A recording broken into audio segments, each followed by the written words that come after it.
bahwa permohonan ini kami buat guna kepentingan perlindungan hak-hak hukum klien kami yang telah ditersangkakan sehubungan perkara ijazah saudara Joko Widodo.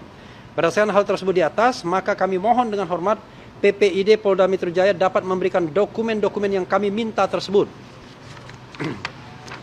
Demikian surat ini kami sampaikan atas perhatian dan kerjasama yang baik. Kami sampaikan terima kasih. Hormat kami, pemohon informasi, kuasa hukum Bala RRT, Dr. Andes Abdullah Al-Katiri SH MBA, dan kemudian juga ditembuskan kepada Presiden Republik Indonesia Bapak Prabowo Subianto, Komisi 3 DPR RI, Kepala Kepolisian Republik Indonesia dalam kurung Kapolri, Kepala Kepolisian Daerah Polda Metro Jaya, Ketua Komisioner Komisi Informasi Pusat RI, dan Arsip. Jadi nanti akan ada kaitannya dengan Komisi Informasi Pusat kalau seandainya PPID Polda Metro Jaya tidak tunduk. Jadi dasar dari permohonan ini adalah Undang-Undang Kebebasan Informasi Publik. Jadi ada hak publik untuk meminta informasi publik yang tidak dikecualikan, ya.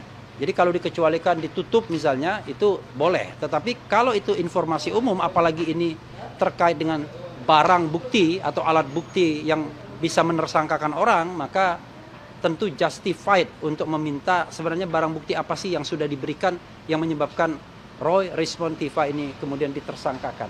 Itu pengantar dari saya, dan saya ingin memberikan kesempatan kepada Saudara Abdullah Al-Katiri untuk menyampaikan hal-hal lain yang belum saya sampaikan. Silakan. Ya, terima kasih. Tadi sudah dibacakan bahwa 709 dokumen atau surat yang dikatakan oleh Bang Refli tadi, itu adalah kami dapatkan dari gelar perkara. Gelar perkara pada saat itu khusus ya, disampaikan bahwa ada barang bukti 709. Ya kan? Dan juga kita juga sudah mendapatkan langsung dari PPID UGM, yaitu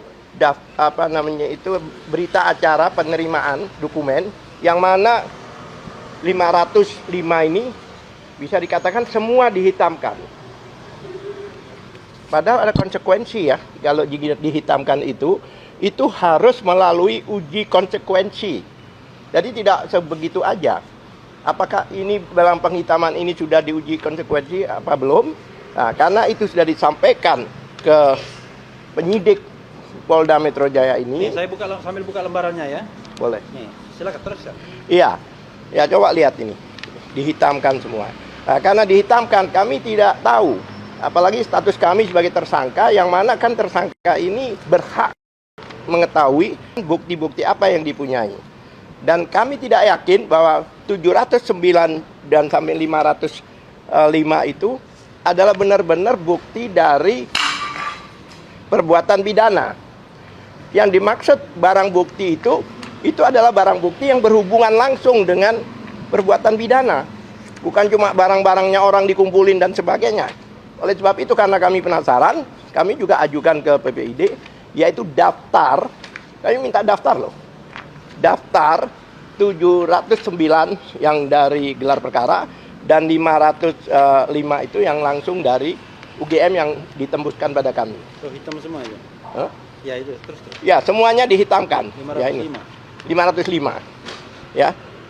Saya juga bingung apakah mereka itu disita. Apakah mereka mau barang-barangnya disita.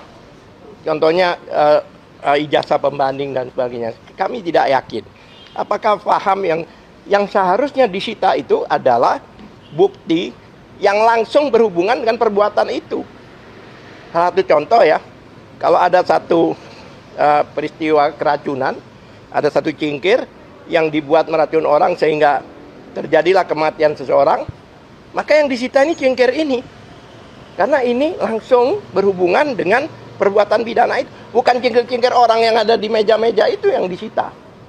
Jadi ini bukannya artinya hanya mengkoleksi barang bukti, tapi tidak paham bahwa barang bukti itu harus berhubungan langsung dengan tindak pidana yang dilakukan.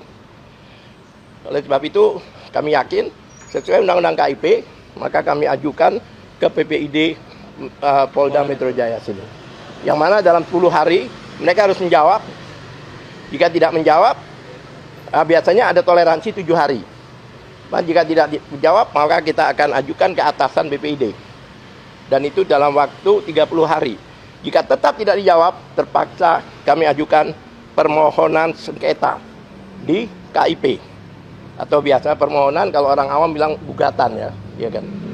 Ke KIP.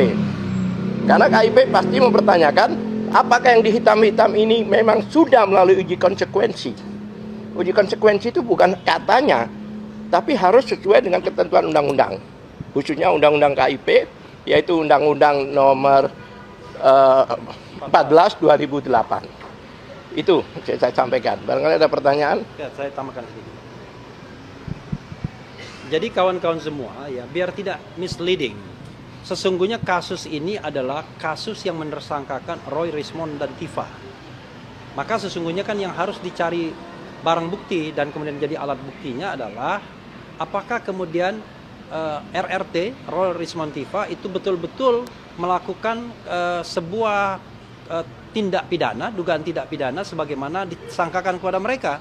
Tindak pidana fitnah, tindak pidana pencemaran nama baik, tindak pidana ujaran kebencian, tindak pidana mengedit dokumen dan merusak dokumen publik, tindak pidana membuat dokumen yang tidak otentik menjadi otentik. Tetapi ini bukan sidang pembuktian ijazah sesungguhnya. Nah, kami khawatir jangan-jangan 709 itu nggak ada kaitannya dengan RRT, tetapi so-called ingin membuktikan bahwa ijazah Jokowi asli. Kalau itu masalahnya, ya harusnya dia datang ke CLS, Citizen Lawsuit, bawa semua bukti bahwa ijazah itu asli. Nah, ini kan aneh, mereka menunggu sidang pidana, tetapi sidang pembuktian yang sudah running, berjalan, tidak mereka ikuti. Padahal katanya kalau dipanggil pengadilan mereka akan datang. Nah, ini bentuk tidak konsekuennya Jokowi ya dalam membuktikan bahwa dia memang memiliki dokumen atau ijazah asli. Download Tribun X sekarang, menghadirkan lokal menjadi Indonesia.